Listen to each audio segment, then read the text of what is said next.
please welcome Paul Pedno, who's the founder and president of Sponsorium International. They have programs such as Performime, Spons, and Criteria Pro. And I would say that having been in this space a long time in my career, their organizing principles of discussion have been very, very helpful to get people to the focus on kind of return on objectives. And as you can see, Paul wrote a book on return on objectives because that's a key element of the sponsorship evaluation and measurement process. So Paul, thanks for being here today. Well, thanks, Tony, and congrats, Ricardo. A very good presentation. Ricardo has all the answers. All you need to do is ask the questions. Well, so we're going to ask you a question. So, okay, you're very knowledgeable about measurement techniques and assessment techniques. What would you kind of outline, Paul, as the best practices in that space now, as it pertains to sponsorship? Yeah, well, first of all, if I may, I would say that setting up urgently your key performance indicators or brand objectives. This is unbelievable, but Tony, MASB and ANA ran a survey not too long ago with over 1,000 brands worldwide, and 76% of them said they were not totally satisfied with the way they were evaluating their return with sponsorship activities. So it's surprising, but not to us because we're in this every day. And a lot of brands have not done their homework in terms of why do we do sponsorship in the first place. So this would be the main focus for any brand after the pandemic. You have to redo your portfolio. Why are we sponsoring a number of events? And it could be historically that we have supported that sport or that concert or community event, but does it meet our brand objectives? And it's not easy to do, but there are ways to do that. And I would say that most companies have been using a portion of the good metrics, but only a portion of them, which are the traditional ways of measuring some kind of return with sponsorship. So the most usual ones being, the advertising value and, the brand awareness, and all these things are easy, as Ricardo was mentioning, because this is easy to capture. It's well documented. But companies do sponsorship and the Olympic sponsorship for other things than just brand awareness and sales impact. They have other objectives, and actually each company might be different. But if I may, Tony, I could name a few objectives that our customers who are involved in the Olympics, either on the international level or the national level. So their relationship on the national level is with the National Committee, Olympic Committee, or the IOC if they are one of the top sponsors, top Olympic sponsors. So is that okay with you? If I Sure. Okay. So some of the criteria that are not necessarily top of mind when the brands rely on their consultants or agencies. See, what kind of support do we get from the Olympic Committee, whether national or international, in terms of quality? Do they give us a good support? We can rank this. What kind of a synergy do we have with the committee? Also, what kind of performance was delivered? Can we value the collaboration we get from this committee? What is the package actually in terms of paid advertising, whether on TV or print, radio, outdoor advertising and whatnot? Can we have access to some detailed marketing plan ahead of time it may sound stupid, but at times people are not well informed of all the marketing plan. They're not part of it. Also, can we be protected against ambush marketing somehow in our own industry? Will they promote our distribution channel in any way? Also, can we, are they going to use our own products or services? That could count. If you're, for example, a company involved in high technology, you may want the committee to use your technology or your services. Can they generate traffic in our retail outlets? Do we have sponsorship rights to products or services that we do not have to pay for? Can we have activities like in-market signage of our sponsorship with the Olympics? Can we have a company representative speaking at an Olympic event? Can we measure sales leads generated by our sponsorship with the Olympics? Are there any direct revenues that we can generate from this partnership? And I like that Ricardo mentioned partnership, because sponsorship is really partnership. Also, do we have access to market research data? Can we have product placement in the activities with the sponsorship Olympics?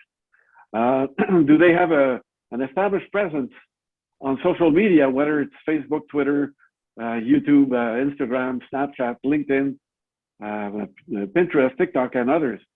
Also, is there an opportunity to provide us with mobile and digital partner content? Can this reflect a positive image on potential job candidates through this sponsorship? A lot of our customers are looking to recruit quality candidates. Being associated with the Olympics projects an image of a winner, so they may use this. Can we do cross promotions with other sponsorship Olympics, and so on and so forth? So let me ask you a question specifically about the attracting employees piece. Yes. So that's clearly a benefit, but I would say, in my experience, that's more of a secondary or tertiary benefit that people will nod their head to, but in my experience, they don't value it. Do you, in terms of coming up with the value of that capability is such and such? Are you seeing measurement of that and valuation of that, or is it more of a request for something like that during the negotiation process?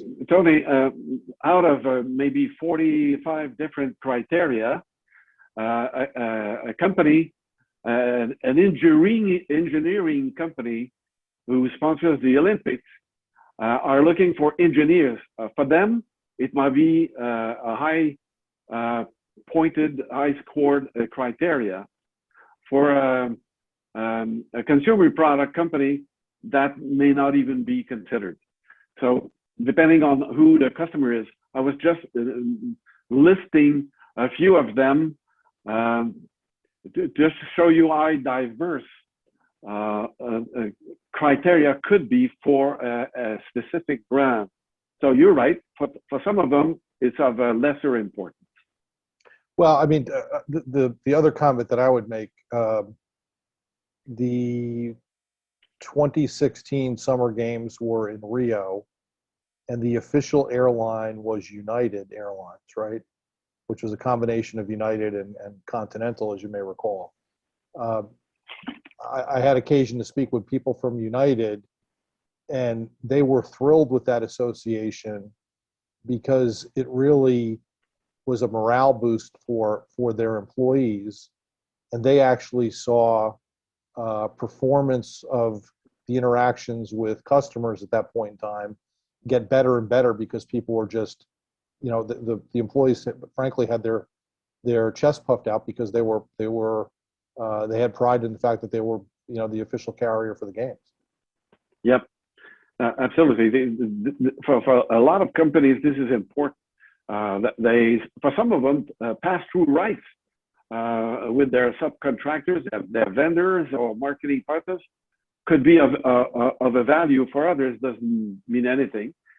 So there are a lot of other criteria. I was just going to mention this that are it could be taken into consideration when evaluating sponsorship, other than the traditional, the top of mind, sales impact, brand awareness, and the valuation of in terms of media value and so on and so forth. Those are easy to do. The tough portion is to sit down and think about why you do sponsorship in the first place. And to be honest, rarely do companies do that. Why? There are a number of reasons. So this is why, if you recall, Tony, we discussed this a couple of years ago. It's important to do a workshop. Why we sit down and why do you do sponsorship in the first place? And we have that's why we have developed criteria for that purpose, to make sure that we cover a digest of all the possible elements that you could consider. And today, Criteria Pro has 150 statements, different statements, why you would consider doing sponsorship in the first place, whether it's for the Olympics or any other sport or cultural or community event.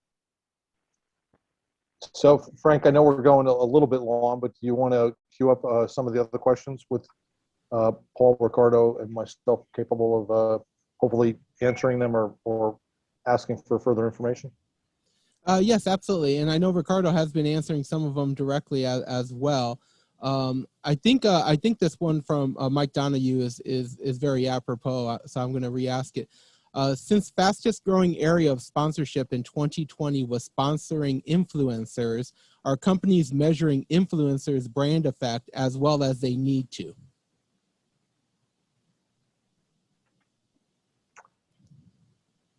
The short answer is no.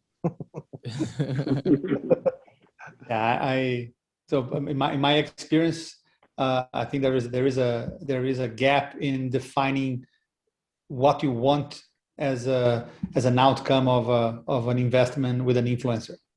And for brands that are just looking for visibility, there might be other better ways to achieve the same results. So in the absence of an objective, it's hard to say if it's working or not working.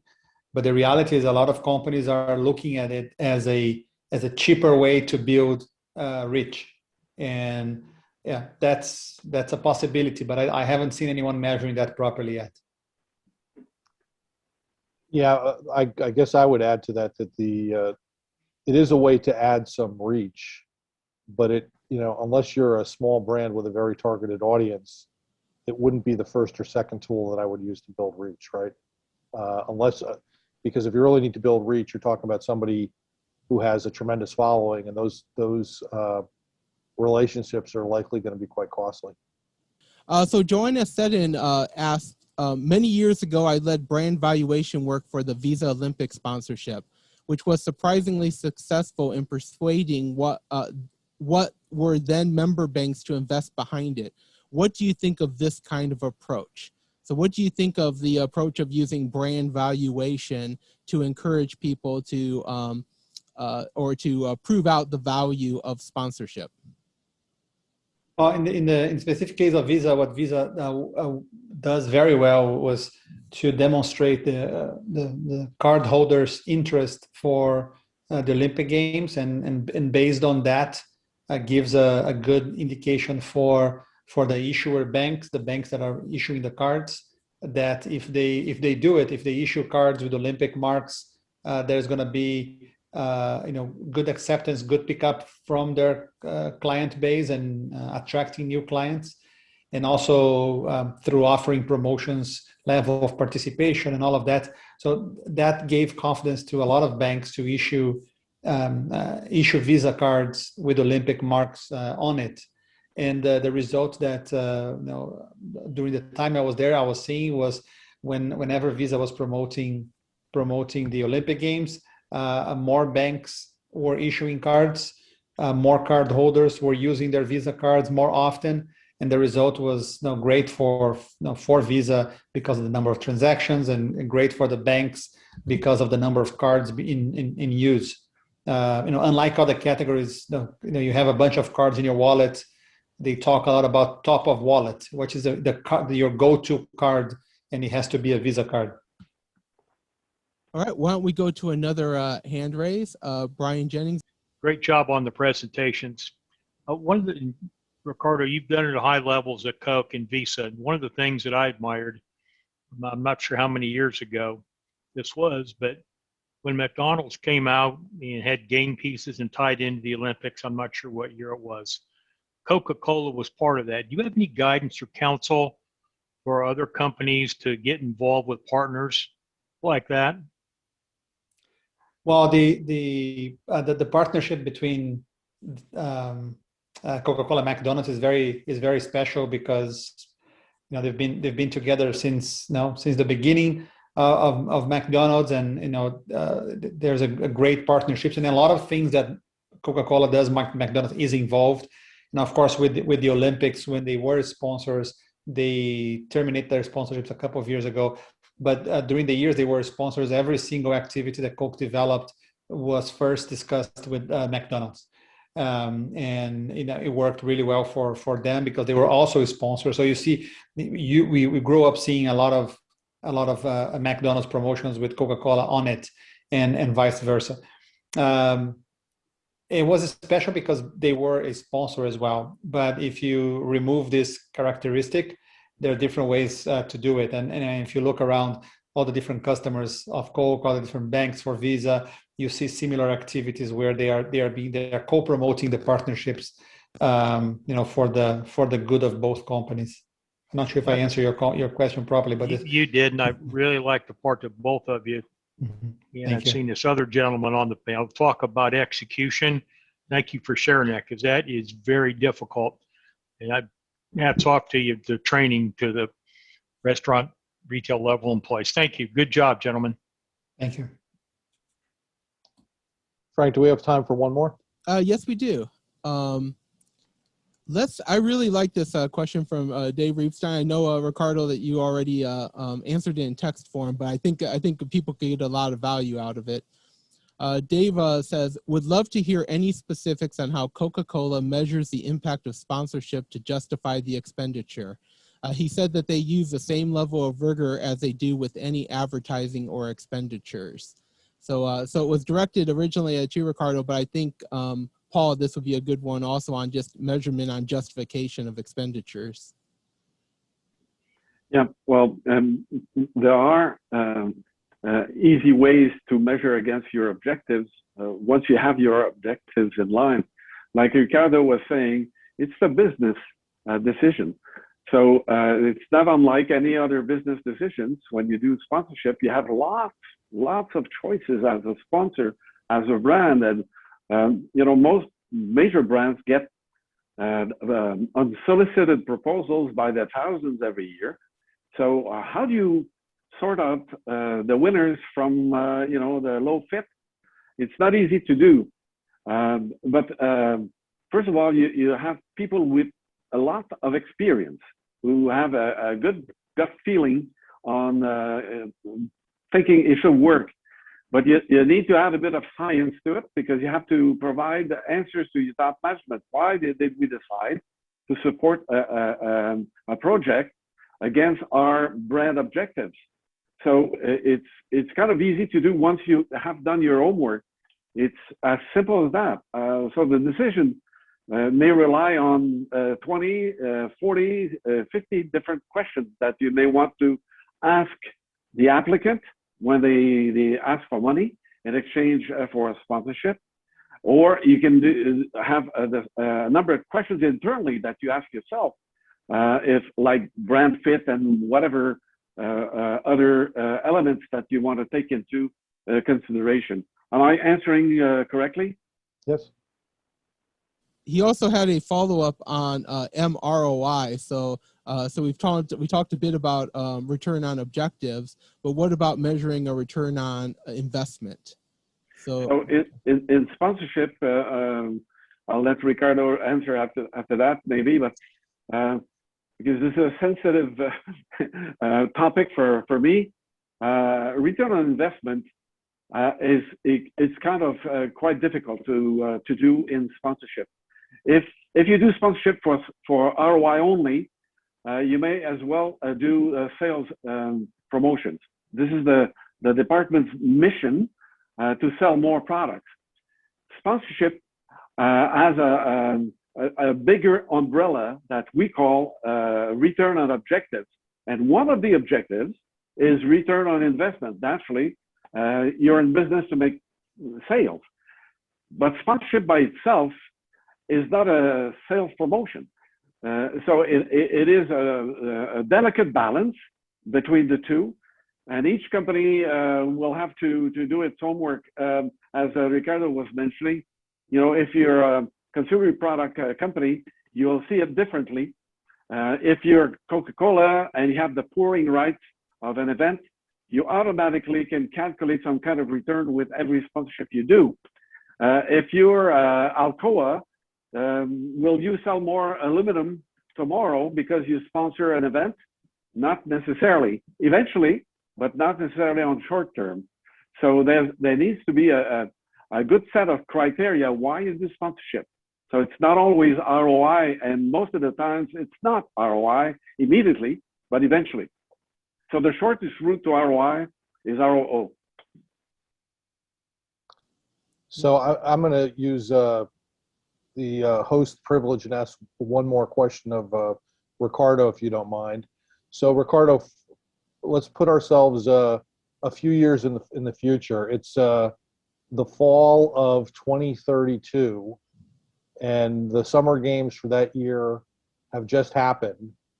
Will Visa and Coca-Cola still be Olympic sponsors going forward for the winter games that I imagine would be 2034, and the next summer games that would be 2036?